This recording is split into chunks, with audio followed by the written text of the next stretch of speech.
This is a special session. I'm delighted that we've got three senior figures in the industry.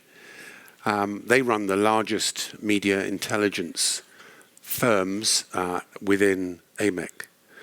So let me introduce over on your right, John Kroll, CEO of Isentia.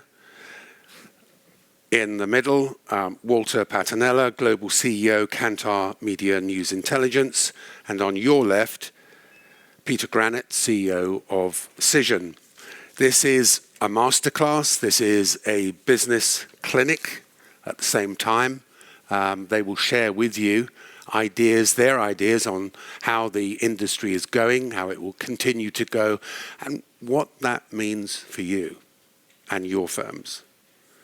Perhaps even share what they look for in making an acquisition. Enough from me.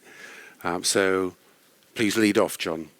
Thanks, Barry, for day two. Day one was fantastic. What a great team you've got behind you and a great summit. So it's so worth coming all the way from Australia each year to come to it. So thanks, Barry. So I am John Kroll.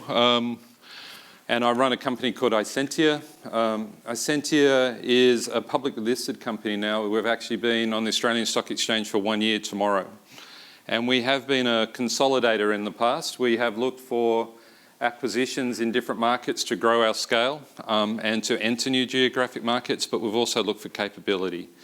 And capability has mainly been in social media businesses, in the engines, the technology, but also the people.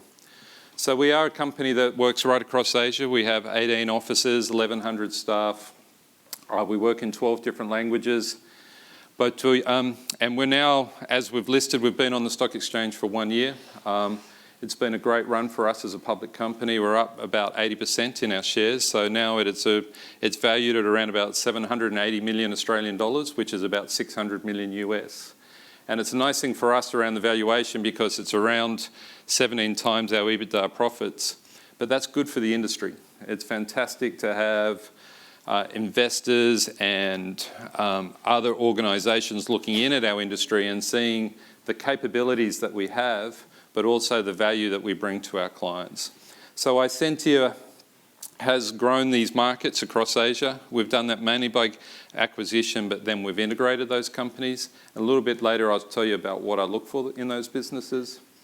But it's also been, in Australia, we had to think about, we came from a press clipping heritage, and how could we move into other services? So the great thing for us is we have about 90% market share in Australia and New Zealand, but what we have done is actually been able to grow the value adds around the measurement and the social media. And those businesses grow at about 30% year on year for us. So let's just have a quick look at the industry. And I'm just using Burton Taylor, their media intelligence report that just came out recently. It says that our industry is now US 2.6 billion, which I think is fantastic for the size of industry, and it's growing by 7% year on year. So if you think about the 7%, that's going to be $182 million of more revenue when we sit here next year. And is that going to be in the big companies or is that going to be in the small to medium-sized businesses? So it's 2014 numbers. So on the right-hand side there, you can see there's already going to be a lot of consolidation in those larger businesses. Peter's been pretty busy in the last year. So has Walter, with some very good businesses that are going to collapse into the Cision and the Kantar Media. So we're going to see the big guys getting bigger. But for me, the interesting part about this industry is 55% of our industry, about 1.4 billion, is in companies that are small to medium size. And they're doing that because of the attributes that they have still in the market. The passion of the founders with their client base. The customization and the specialties that they bring to their market and that local knowledge. But to me, is that going to be able to exist as the world scales, as you need to get content from so many different areas, and as the larger businesses continue to invest in the R&D? So I'll just break that down a little bit more to the Asia Pacific market that we focus on. And it's a much smaller market. It's only 373 million. This is all in US dollars. But very much the same attributes. You can see about 10% of the market is media analysis. so only around about 33 million in media analysis, brought the monitoring business still the predominance of where our industry goes and gets our clients first, but then adds on these value adds. And then you can see from the market share, very similar attributes again, that the small to medium-sized enterprises are about 55%. So what we see across Asia Pacific is mainly companies that are doing one service and working in one country.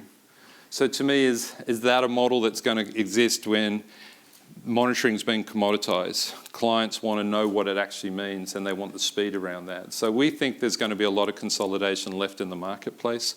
We did an acquisition in Hong Kong a couple of weeks ago. It was pretty small, but it was 250 clients that we could just pick up and move on to our platforms. And we're doing one in Southeast Asia at the moment as well. And if you just break down Asia Pacific a little bit more, so to bring it sort of to that media analysis market, the $33 million market in Asia Pac, 71% is small to medium-sized enterprises. So whatever they're doing in the market, it's working because they've got the huge market share. So when I look at what a business has to be going forward, what are the attributes of the new measurement business? The first thing I say is you've got to have access to deep real-time content across all the key influential sources. So it doesn't mean you have to do it, it just means you need to have access to it. And I think in the AMEC study that has just come out, it was 45% of our client work now has social media in there. So you have to have that capability across the mainstream media and social. So that's going to be the first part you need. The second part, I think it's really interesting while we're still having a chat about AVE at these summits. It's all about metadata in the marketing budgets that we want to get to. It's all about how Facebook is changing their API and giving you a whole lot of data about acquisitions or what clients or users, audiences are acquiring. We just recently had a board meeting up in Shanghai and we had Tencent come and present what WeChat is doing. And WeChat is the social platform with 600 million people in China. It goes from engagement scores right through to the acquisition through Alipay. And the metadata that they're giving to marketing agencies show where the people are doing it, how old they are, how engaged they are, how many people they've got in their audience group, but how many acquisitions they made from those actual campaigns as well.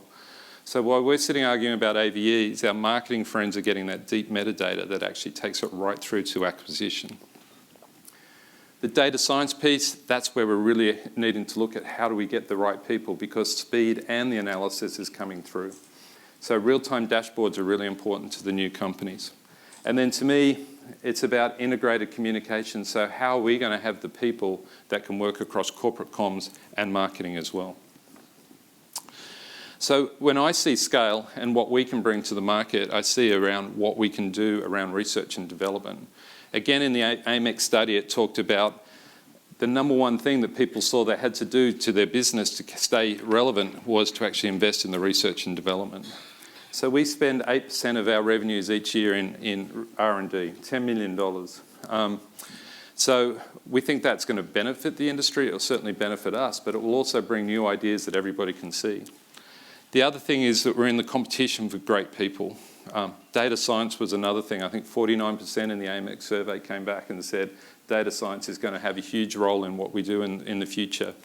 But they're very competitive jobs. Those geeks are hot, right? You've got to pay them a lot of money now to get them. So we're trying to get people from HP Labs, from Google and those things to come and work on our business, because that's what we think is going to make a huge difference. And then it's awareness. So, we're always supporting the industry, but I think we always think the industry should do more, or the industry bodies like AMEC, but we have 24 account directors out there in market all the time. So we want them to be talking about measurement, the frameworks that AMEC's brought together, and how we can actually boost and educate our clients. So Barry asked us, say, what is important about what do we look for in a business? So I think most companies have a business strategy and a growth strategy, but I think you've got to have an exit strategy as well. You've got to know about why are you actually doing this? Are you actually going to sell your business one day, or how is it going to transfer to the next generation? So at Isentia, we look at, the first thing is, do we want to enter a geographic market? So there are some great markets that we're not in, Japan, Korea, India. So we think entry into those markets is something that we'll be looking for, because if we're going to be the leader in Asia Pac, we have to have those countries in there as well. If we're in a market, we're looking for clients and scale. So we don't really want customized clients. We want someone or a client base that we can just lift and shift onto our platforms, onto Media Portal.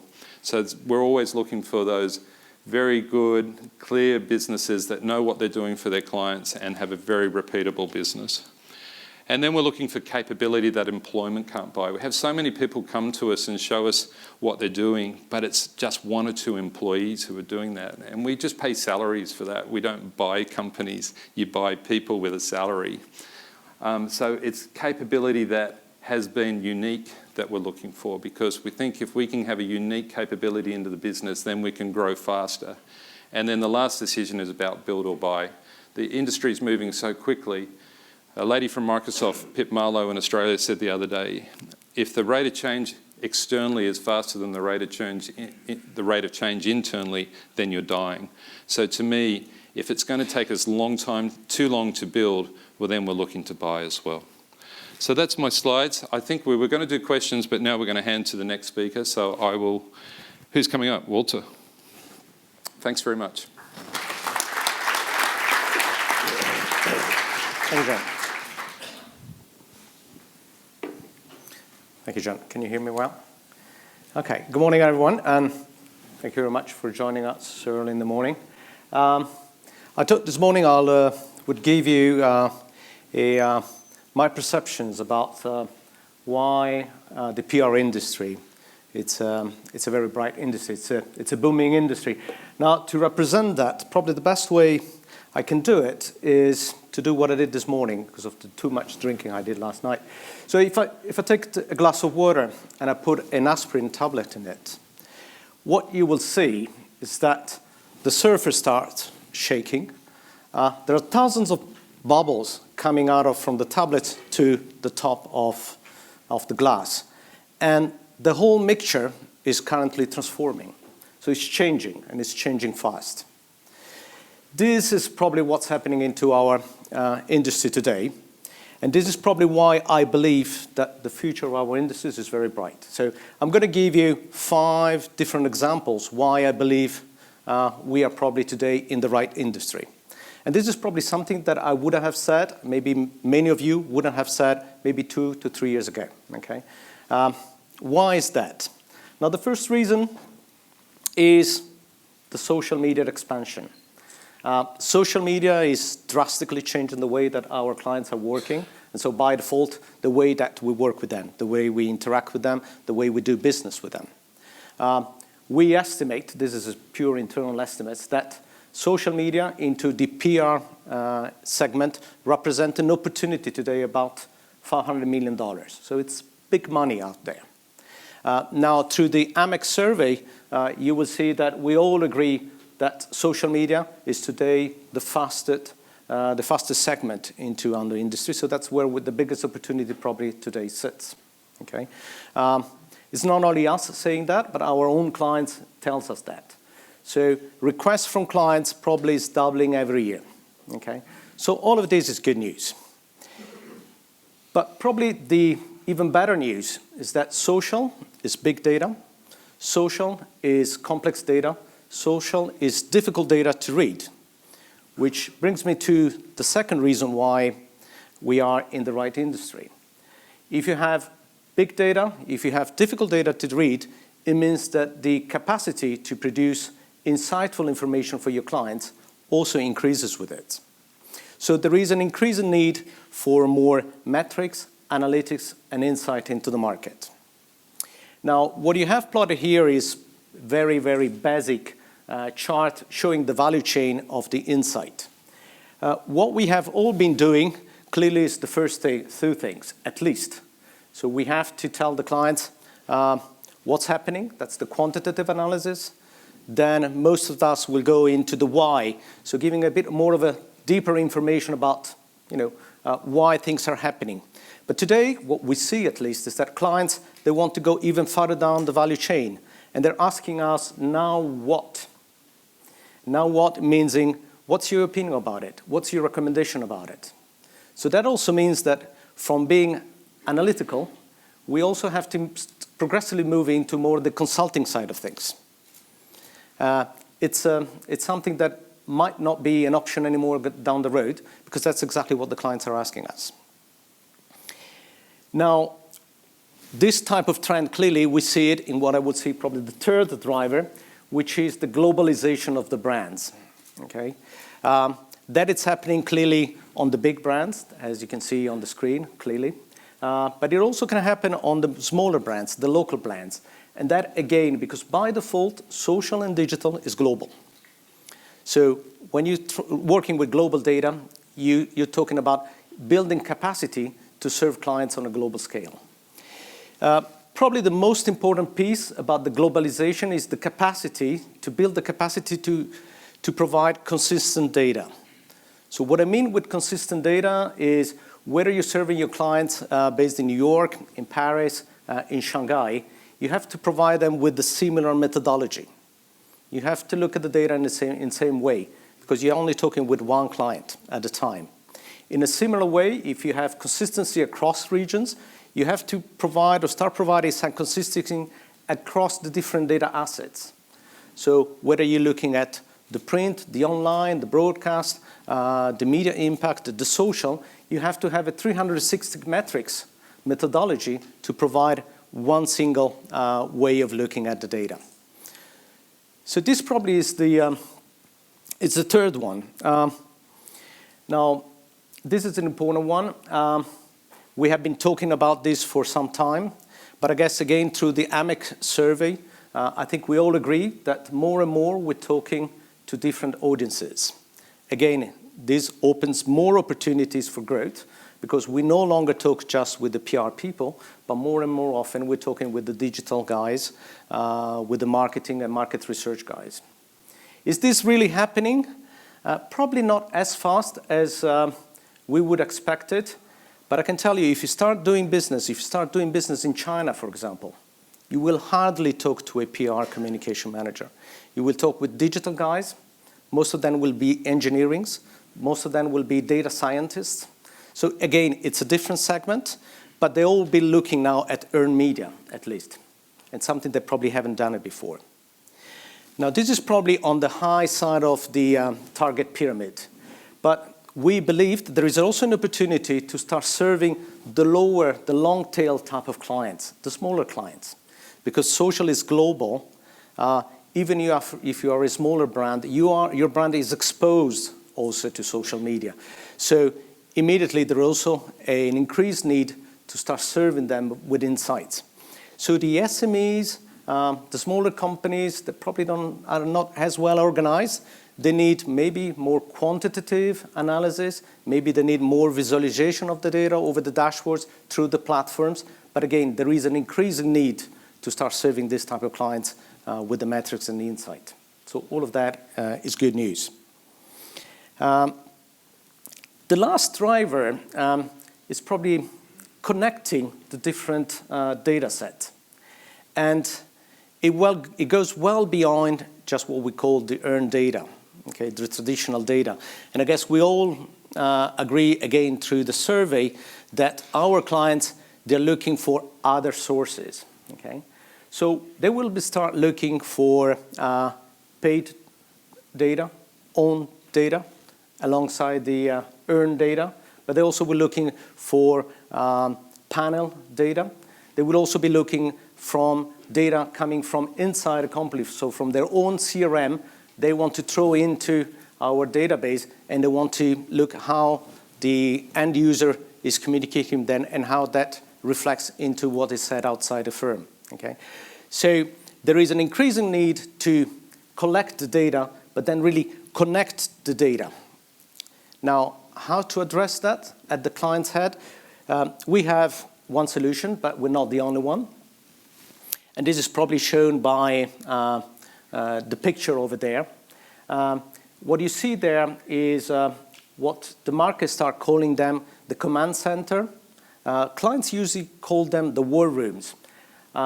You have about 15 here, you have about 15 different screens that push and display on dashboards real-time information coming from different data sources. Those are data and sources that we at Kantar Media were lucky enough to have them inside. But if you don't have them your own, the clients will most probably provide it to you as long as you have the technology to display that. Now, why do the clients call it a war room? Simply because it's real-time data. You have operators looking at these screens, and they are interacting real-time with the end users, with the individual. Okay? Next to this war room, which sits in Nestle in Beijing, not to mention it, you have all the client service people. So if they spot something on the screen, they will also go into the client service team, and they will then interact again with the client. Now, what's in for us? Again, another important driving growth driver for us. We call those rooms not the war rooms, but internally we call them the why rooms. Because the truth is that those rooms, they generate more questions than answers. And the client cannot always answer all those questions. And so they automatically have to come back to us and ask her for more insight. And so by default, we grow our revenue stream with the client, and we strengthen the relationship with the client because we're going to be able to answer all those questions. Okay. Now, all of this is good as long as you have the right mixture between the technology, but especially the people. And this is what we are seeing in our industry, or at least at Kantar Media. The industry future is bright. There are new revenue opportunities, but you can meet those opportunities as long as you have the right talent mix. So our industry also is transforming from harvesting data, collecting the data, making the big data smart data, but then you really need those chefs, that's the way we call it, that take all the different ingredients have to be of quality, and produce something very impactful for the client. So they produce that unique dish that brings in value, and the client is willing to pay for it, by the way. Okay? Then the clients get a very powerful user experience, and it stays with you. Comes back to the same restaurant, okay, if I can use that. Now, those people are not easy to find. John was talking about the data scientists. They're expensive, they're difficult to retain, but incredibly bright people, by the way. So that is also maybe a challenge coming from our industry. Okay. So I don't want to take too much time out of Peter's presentation. One way to sum this up is to show you very briefly a 1-minute, pretty loud video.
Thank you.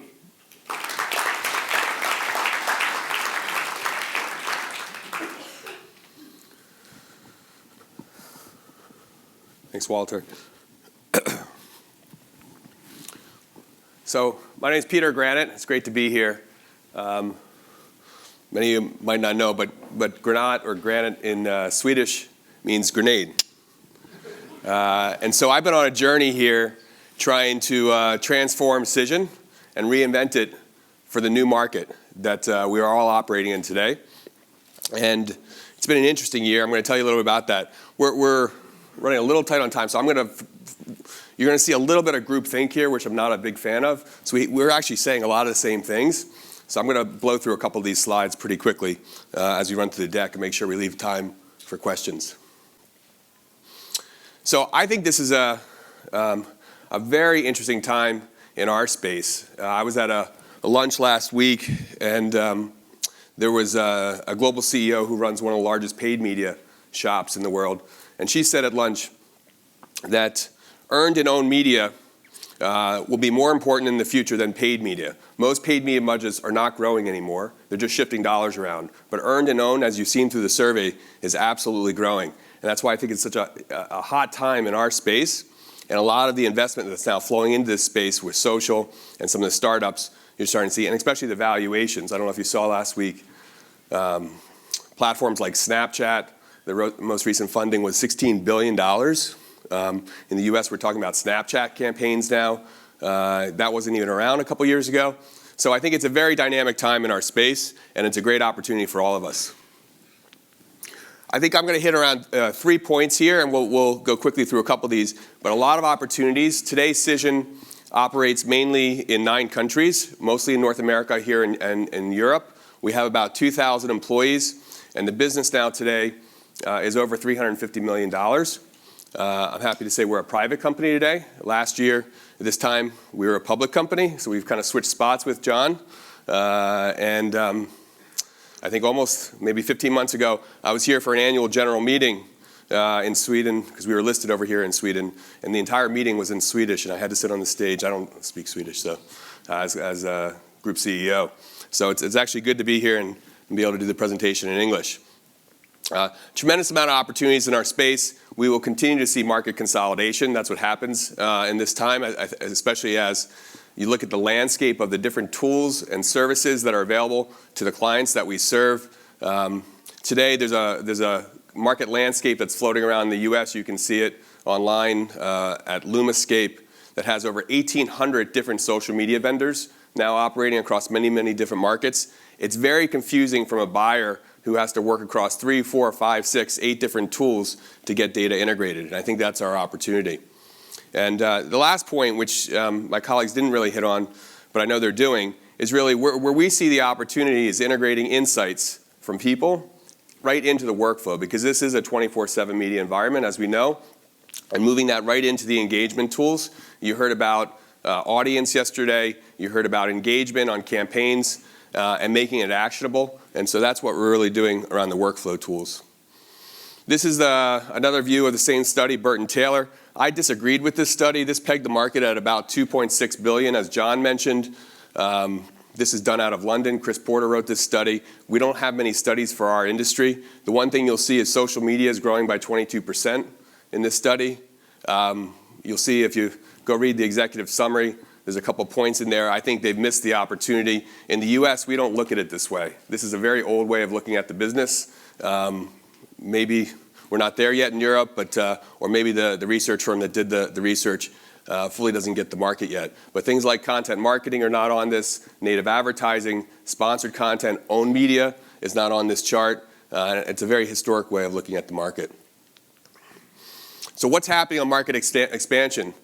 Well, I think we all realize there are local opportunities for all of us, and many of us operate. We have over 100,000 customers today across the entire Cision portfolio. We have a lot of customers in small business. Most of those customers are local customers, but there's also many global opportunities, and that will only increase as brands, the large brands, start to operate with integrated teams across multiple markets. This is really my view, and you can substitute some of these words, whether it's earned, owned, paid, the peso model.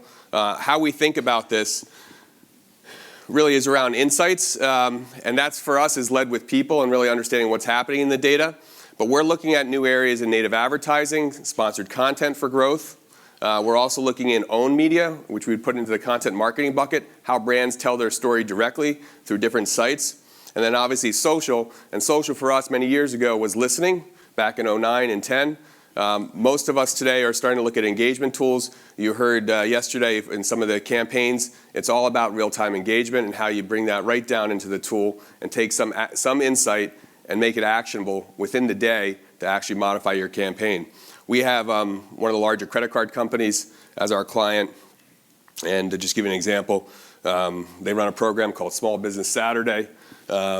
The keywords, the messages they were using on the social channels wasn't resonating well. And through our insights, they're able to change in real time and engage with social audiences within the campaign through our workflow tools and modify that based on the insights we're driving from the platforms. I think we're going to continue to see this consolidation both around companies but also around data. And so one of the themes that we're trying to look at is really setting the data free. How do you make the data available to the modelers, to other departments? We heard yesterday about HR and strategy being buyers, sales leadership being buyers. And really what we're looking at is how do we make that connection more apparent and transparent between content and commerce. And I think we're getting there. We're not there yet. I think that's been the holy grail kind of for PR for a long time. But we're working on that. And making the data available and also incorporating proprietary data will allow us to do that better. When we look at stickiness with our clients and our relationships, gone are the days of delivering a quarterly report or a monthly report. I think most of us are now in the business of whether it's daily emails or real-time workflow tools. That improves the stickiness, and that's really where we're investing around technology. John talked about an R&D budget. Part of the thesis for us, these are the decision offices in Chicago, is really moving that business model directly into the engagement tools, directly into the workflow tools, and pulling those insights in real time. And at the core of that, and really the thesis for the consolidation that we've done in the last year, we've done 5 acquisitions in the last 11 months, is really an anchoring on technology. And the reason for doing that is the market is moving very fast. I think John talked about this. And really looking at the tools that are going to be required going forward and as they change, being able to out-invest on R&D, not just in one market, but across many markets, and do that in either a build, buy, or partner strategy. And I think partnerships here for this room is going to continue to be very important. We, for a long time, Cision partners with many of you. We will continue to do that. But acquisitions will also be a part of our key strategy going forward. Over on the right, you have insights. For us, that's people. People are going to be the most important differentiator, I think, in the longer term of how we get the insights out of the data. And so we've been investing heavily in that area with some of the acquisitions we've done recently. On the bottom, you see whether it's business decisions or driving strategy. Moving up into the organization is where we're heading as well. And then over on the left, or on the right, depending where you're sitting, predictive analytics. I think some of us are starting to talk about this in some of our markets. It's still early, but that will be a big focus for us in the year ahead as we start to look at new types of analytics and predictive analytics and making those metrics real time. You can substitute metrics. John called it metadata. We call it audience, or Kantar calls it audience. All of those are going to be critical in the future. So what do we look for in acquisitions? We look for, most importantly, profitability and growth at the same time, so good, healthy businesses. We look for something that's a diverse set of revenue streams, so something that's unique in the value proposition where it's easier for us to buy than build internally. We like companies that have larger customer bases. So if 80% of your revenue is coming from 2 or 3 or 4 companies, clients, that's not probably a good fit for us. And then something that's unique, whether it's a methodology or some proprietary set of metadata that you've been able to create, but something that is unique in the technology stack that we can add into the portfolio. And then obviously scale, and then dominance in either a niche vertical market or a geographic market. Today we're only in North America and in Europe, but we have plans to continue to expand into new markets. And then lastly, people. As you think about your own businesses and think about exit strategies, I think John said it best, is we're in the business of retaining talent, and that's absolutely critical for today. And so if there's an individual in the business that is the rainmaker or the founder, we need people underneath that want to stay in the business and can scale. So when we see these presentations and management presentations, we're looking at the entire team and one layer down in the organization to understand what the talent pool is within the business. So I know we have about 5 minutes left in this session. I want to make sure we have time for questions. So I'm going to open it up now back to Barry. Okay, thank you. Microphone here, please. I'm Joachim from Brussels. Very nice. I think everybody knows me. I have still one concern when I see your straightforward strategy. A lot of us come from the commodity for monitoring. 50, 60 or 70% of your revenue is still in monitoring, based on monitoring. The growth opportunities look very bright. How can you imagine to assure that you're growing faster than the monitoring gets a commodity? Because there are a lot of threats from that, and I still see that it's 2/3 or more coming from our basics. Are the opportunities bigger than this concern? I'll start. We started on a strategy in 2009, recognizing what was happening in the media monitoring business, and I moved over to London. We divested 8 of our media monitoring businesses. So today, for us, media monitoring is less than 50%. There was an article last week in the U.S. newspapers looking at the top 20 newspapers, the New York Times, many of the top newspapers in the country. They're making less than $20 million in profit with all the debt they have. The traditional newspaper industry and the traditional media monitoring industry will not continue to grow, but digital content will. And so we've already started to make that shift, both through divestments, but also reinvesting now with acquisitions in new areas. Yeah, you go.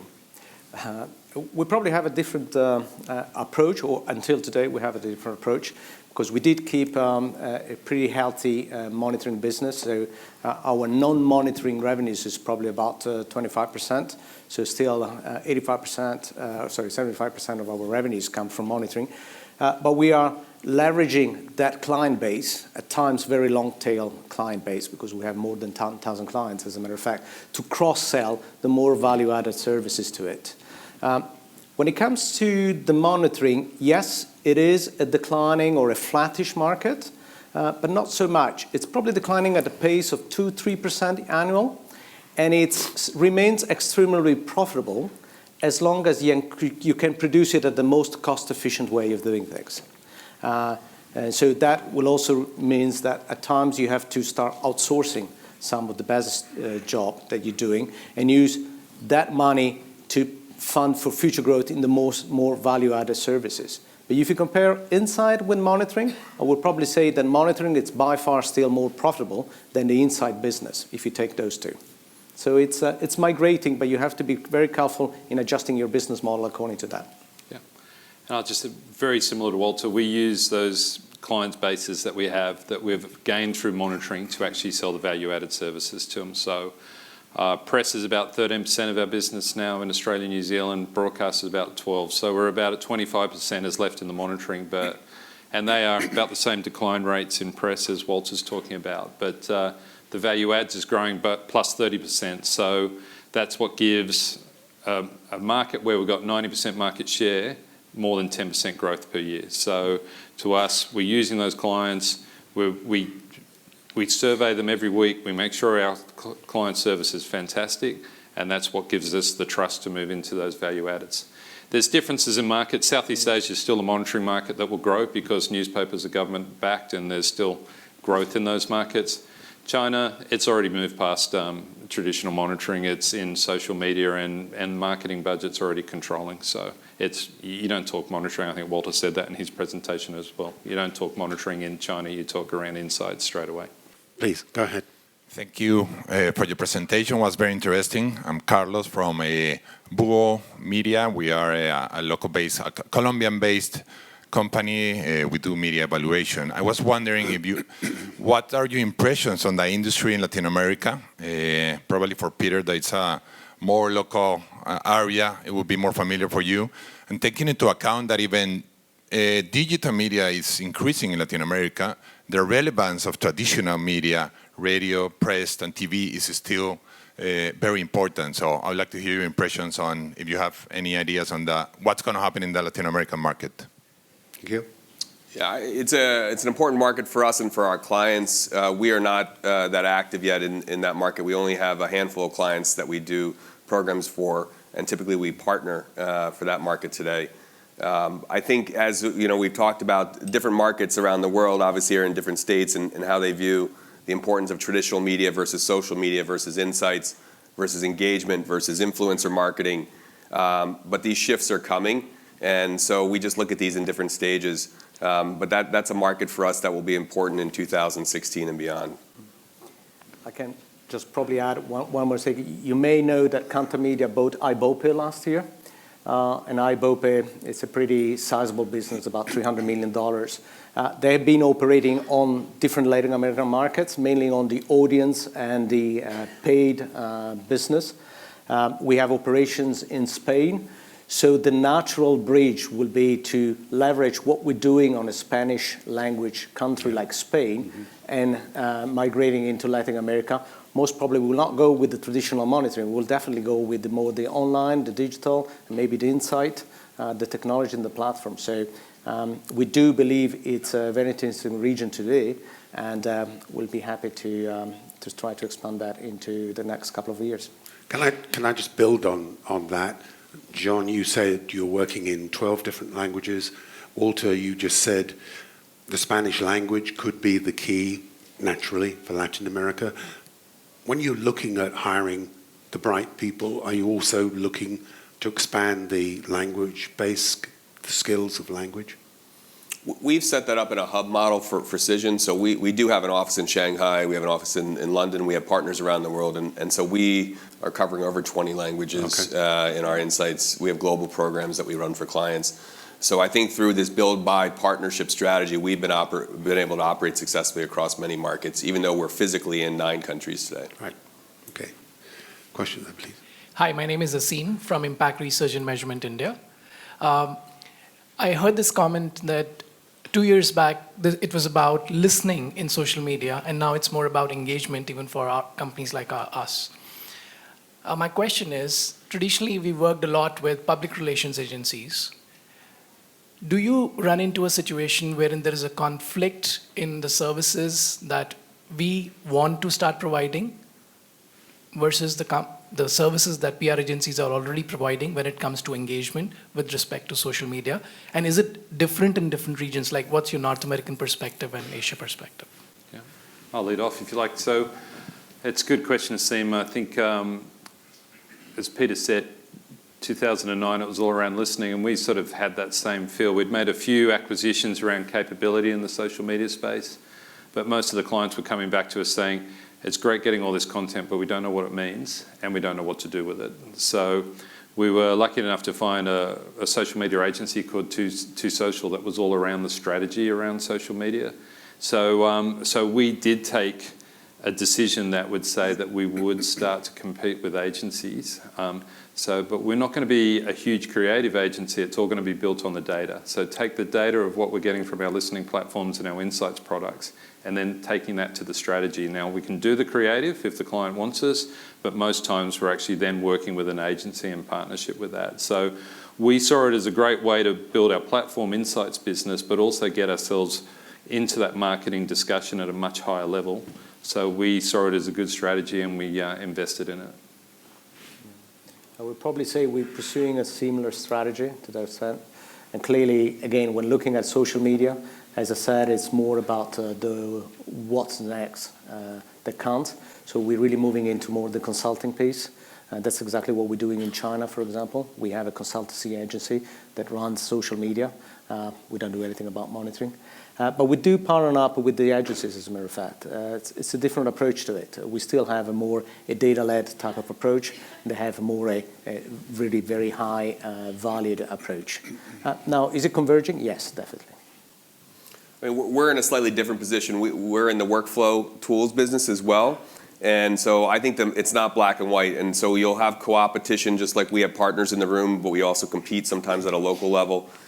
We have thousands of agency clients. We work very closely with agencies on the tools business, but sometimes in the insights business, we are also competing. And I think that's just the nature of the markets today. Agencies are also, getting squeezed at the top from the McKinseys and Accentures and Boos of the world on strategy. And we're coming up on the workflow tools side, so they're having to reinvent themselves as well. But I think there's an opportunity for both of us to exist in the market. It's not black and white. Delegate at the back. It's Alistair Wheat from Gorkana. I've got a question. I want to know what sort of threat do you think is posed to our industry from the likes of Hootsuite and Sprinkler, the latter who have made 7 acquisitions in the last year and are buying both a mixture of technology companies but also businesses with insights and consulting abilities, and who are, I think, straddling the paid, earned and earned space for a while now, and potentially trying to eat into some of our lunch. I think we'll see some unicorns dying in the next year. I mean, I don't think the unicorn, as they're referred to, I don't know if everyone knows that term, but these billion-dollar valuations for some of these companies. Sprinkler has done 7 acquisitions. Like all things, these are big bets, and I don't see, not all of these will make it through the next transition. So I think there's opportunities for different types of tools as long as they're unique. I think we're in a natural advantage at the moment that we have the client base, and if we're good enough around how we develop our products, integrate and build barriers of entry to the data that we have, then we're in a very strong position. But if we don't keep changing and really understanding that nexus of how data's been shared between marketing and corporate comms, then we could lose that battle. But we're in a good position at the moment. We've just got to keep moving.